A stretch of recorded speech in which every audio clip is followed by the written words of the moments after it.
Usamah bin Zaid adalah putra dari sahabat kesayangan Rasulullah Shallallahu Alaihi Wasallam, Zaid bin Haritsah, yang beliau pernah menjadikannya sebagai anak angkat, dari status sebelumnya sebagai budak dan pelayan beliau. Ibunya pun adalah orang yang dekat dan disayang Rasulullah Shallallahu Alaihi Wasallam, Ummu Aiman, bekas sahaya beliau. Keduanya merupakan orang-orang yang mula-mula memeluk Islam, sehingga tak heran Usamah pun menjadi kesayangan beliau seperti juga ayahnya. Usamah lahir pada tahun ketiga atau keempat dari kenabian, sehingga praktis ia tidak pernah mengalami masa jahiliyah. Didikan masa kecil dan remajanya adalah akhlak kenabian, baik dari kedua orang tuanya yang adalah didikan Nabi Shallallahu Alaihi Wasallam, atau bahkan terkadang beliau turun langsung dalam membentuk akhlak Usamah. Kondisi seperti inilah yang menambah rasa sayang beliau kepadanya. Beberapa sahabat pun sangat sayang pada remaja ini melebihi anaknya sendiri, seperti yang terjadi pada Umar bin Khattab. Saat menjadi khalifah, Umar pernah membagi-bagikan uang pada masyarakat, dan jumlahnya berbeda-beda berdasarkan kedudukan dan jasa mereka kepada Islam, dan juga penilaian Rasulullah Shallallahu Alaihi Wasallam atas mereka. Ketika tiba giliran anaknya, Abdullah bin Umar, ia memberikan 1 bagian. Giliran Usamah bin Zaid, Umar memberikannya 2 bagian dari bagian anaknya. Abdullah bin Umar jadi bertanya-tanya, bukan masalah jumlahnya karena pada dasarnya ia juga didikan Nabi Shallallahu Alaihi Wasallam yang mengutamakan kehidupan zuhud dan sederhana seperti juga Umar, ayahnya. Hanya saja ia takut ada yang kurang dalam amal ketaatan dan kesalehannya. Karena itu ia bertanya, "Wahai ayah, mengapa engkau mengutamakan Usamah dibanding anakmu sendiri? Bukankah saya mengikuti pertempuran yang tidak atau belum diikutinya bersama Rasulullah?" Tetapi jawaban Umar tegas dan tidak dapat dibantah lagi. Ia berkata, "Usamah lebih dicintai Rasulullah daripada dirimu, seperti juga ayahnya lebih disayang Rasulullah daripada ayahmu." Dalam usianya yang masih sangat muda, ia telah ikut menerjuni beberapa pertempuran bersama Nabi Shallallahu Alaihi Wasallam. Dalam Fathul Makkah, ketika Nabi Shallallahu Alaihi Wasallam akan memasuki Ka'bah, beliau membawa Bilal di sisi kanan dan Usamah bin Zaid di sisi kiri beliau. Sungguh kehormatan besar yang diberikan Rasulullah Shallallahu Alaihi Wasallam kepada keduanya, bukan Abu Bakar atau Umar, atau 8 sahabat lainnya yang telah beliau jamin masuk surga. 2 orang itu adalah bekas budak yang secara umum, mungkin kedudukannya tampak rendah di masyarakat. Rasulullah Shallallahu Alaihi Wasallam pernah mengirimkan suatu pasukan di bawah kepemimpinan Usamah bin Zaid. Pengalaman pertamanya memimpin suatu pasukan setelah sebelumnya hanya sebagai prajurit biasa. Pasukannya ini memperoleh kemenangan gemilang, dan sebagai orang yang disayang, Rasulullah Shallallahu Alaihi Wasallam langsung menyambutnya dan memintanya menceritakan pengalamannya. Mulailah Usamah menceritakan jalannya pertempuran. Tampak wajah Rasulullah Shallallahu Alaihi Wasallam berseri karena senangnya dengan apa yang dijalani. Kesayangan Rasulullah Shallallahu Alaihi Wasallam, putra dari kesayangan Rasulullah Shallallahu Alaihi Wasallam. Begitu kebanyakan sahabat menyebut Usamah bin Zaid ini. Ketika Usamah menceritakan bahwa seorang pemanggul panji musyrik yang perkasa banyak membunuh dan melukai tentara muslim sehingga pedangnya berlepotan darah dan daging para syahid masih menempel. Usamah pun mengejar dan memerangi langsung orang tersebut. Ia berhasil melumpuhkannya, tetapi ketika ia akan melakukan pukulan terakhir dengan tombaknya, orang tersebut mengucap "La ilaha illallah." Usamah sempat bimbang, tetapi dipikirnya, itu hanya siasat untuk menyelamatkan diri saja. Karena itu ia terus menombaknya hingga tewas. Tiba-tiba saja wajah Rasulullah Shallallahu Alaihi Wasallam berubah merah padam, tanda beliau marah. Beliau berkata, "Celaka engkau wahai Usamah, begitukah tindakanmu terhadap orang yang mengucap La ilaha illallah?" "Wahai Rasulullah," kata Usamah mencoba menjelaskan dan membela diri. Walau dengan ketakutan, dia mengatakan kalimat itu hanya untuk menyelamatkan diri saja. "Begitu," kata Rasulullah Shallallahu Alaihi Wasallam, masih dengan nada tinggi, pertanda beliau masih marah. "Mengapa tidak engkau belah dadanya dan engkau lihat apakah ia mengatakannya itu ikhlas dari hatinya atau karena pura-pura semata?" Memang, bukanlah hak dan kewajiban kita menilai apa yang ada di dalam hati seseorang. Apa yang tampil dan terlihat itu saja yang menjadi ukuran kita dalam mengambil sikap. Itulah pelajaran berharga yang ingin disampaikan Rasulullah Shallallahu Alaihi Wasallam pada pemuda kesayangan beliau tersebut, sekaligus kepada kita semua. Atas peristiwa tersebut, Rasulullah Shallallahu Alaihi Wasallam menyatakan Usamah telah bersalah, tetapi tidak ditetapkan qisyas atau hukum bunuh. dipancung atas dirinya, karena pembunuhan yang dilakukannya tidak sengaja, hanya suatu kesalahan. Rasulullah Shallallahu Alaihi Wasallam mengumpulkan harta benda untuk membayar diat 100 ekor unta kepada keluarga pemanggul panji musyrik yang mengucap La ilaha illallah tersebut. Usama sendiri tak henti-hentinya bertobat dan menyesali kelancangannya tersebut, sehingga menyebabkan Rasulullah Shallallahu Alaihi Wasallam begitu murka kepadanya.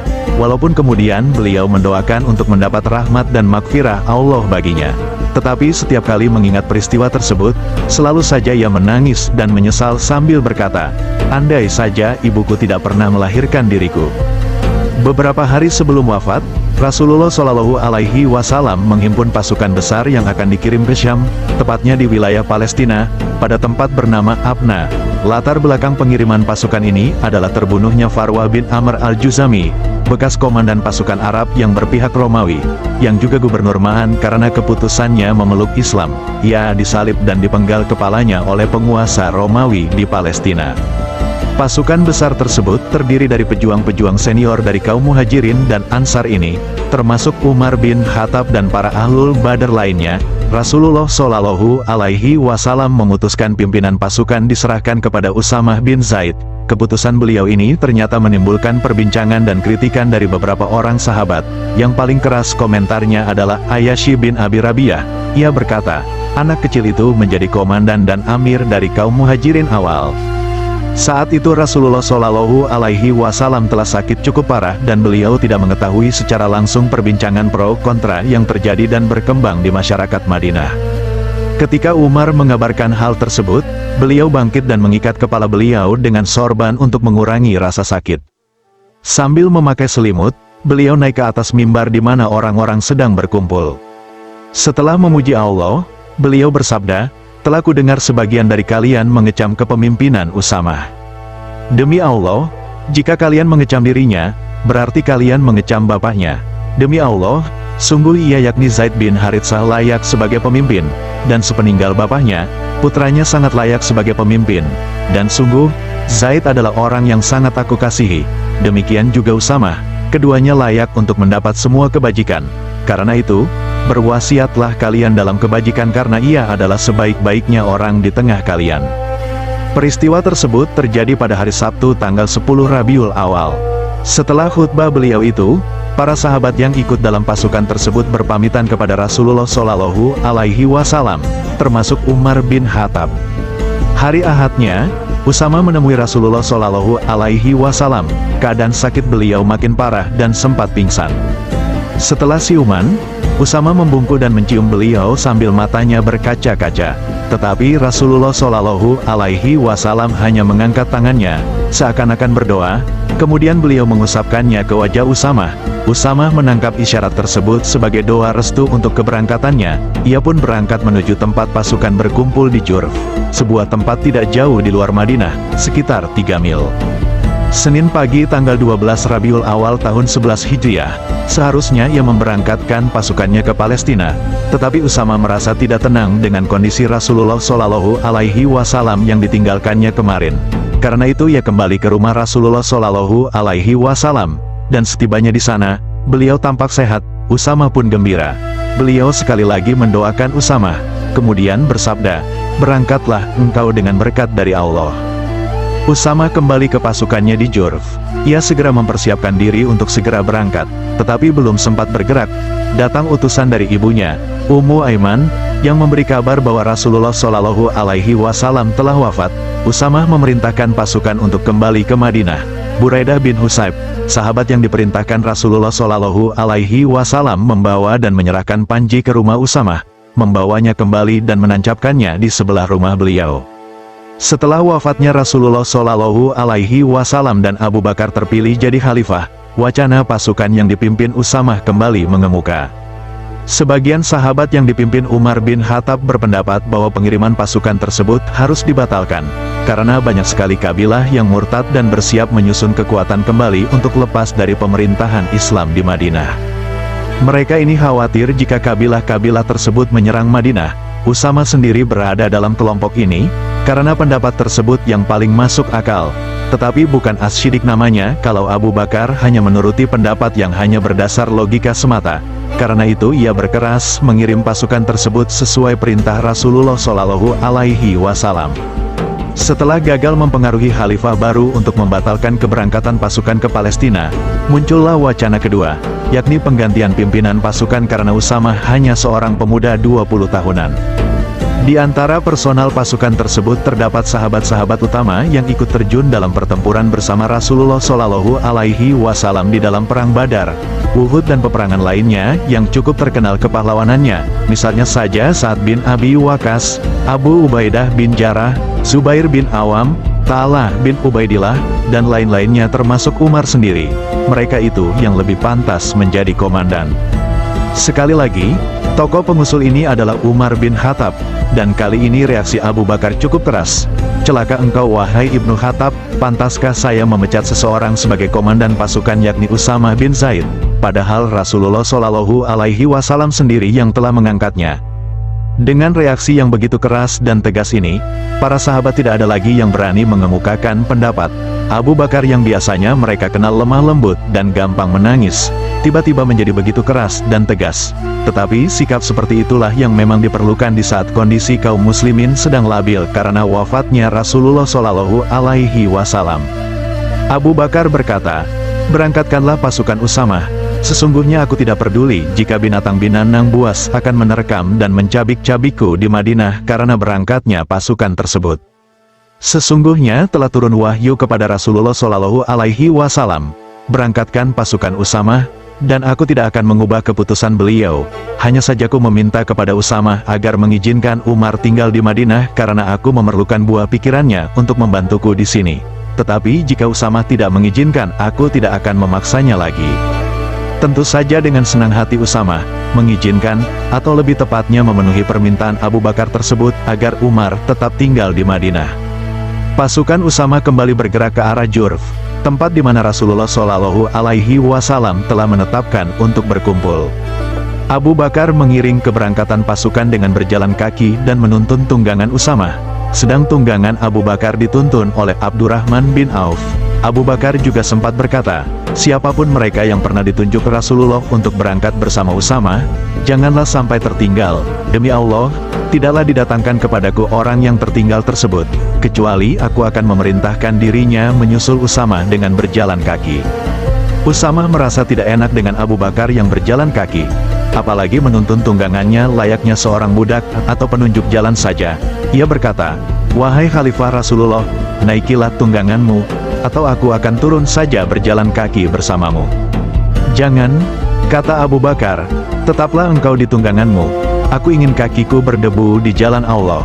Karena menurut Rasulullah Shallallahu Alaihi Wasallam, untuk setiap langkah di jalan Allah itu akan dituliskan 700 kebaikan, dinaikkan 700 derajat, dan akan dihapuskan 700 kesalahan. Usamah membawa pasukannya menyusuri kabilah demi kabilah, baik yang tetap memeluk Islam, atau yang ragu-ragu dan bersiap-siap untuk murtad. Rombongan besar pasukan Usamah ini ternyata memunculkan logika tersendiri pada mereka sehingga mereka berteguh memeluk Islam. Sebelumnya mereka mengira dengan wafatnya Rasulullah Shallallahu Alaihi Wasallam, Madinah akan menjadi lemah dan tak mampu lagi memerangi musuh-musuhnya. Tetapi melihat besarnya pasukan yang dikirim ke perbatasan Romawi di Abna, Palestina ini, mereka berpikir, pasukan yang mempertahankan Madinah tentunya akan lebih besar lagi. Apalagi, ternyata Abu Bakar juga mengirim beberapa pasukan dari personal yang tertinggal di Madinah untuk memerangi kabilah-kabilah yang murtad dan yang menolak membayar zakat. Kedatangan pasukan Usamah ternyata mengejutkan pasukan Romawi di Palestina yang telah mengeksekusi Farwah bin Amr al-Juzami. Mereka sama sekali tidak menyangka kedatangan pasukan sebesar itu setelah wafatnya Rasulullah Shallallahu Alaihi Wasallam. Mereka telah begitu mengenal bagaimana sikap heroik dan semangat tempur pasukan Muslim dan tidak mau beresiko menghadapi pasukan Muslim pimpinan Usamah. Karena itu mereka memilih melarikan diri dan meninggalkan barang ganimah yang banyak bagi pasukan Usamah.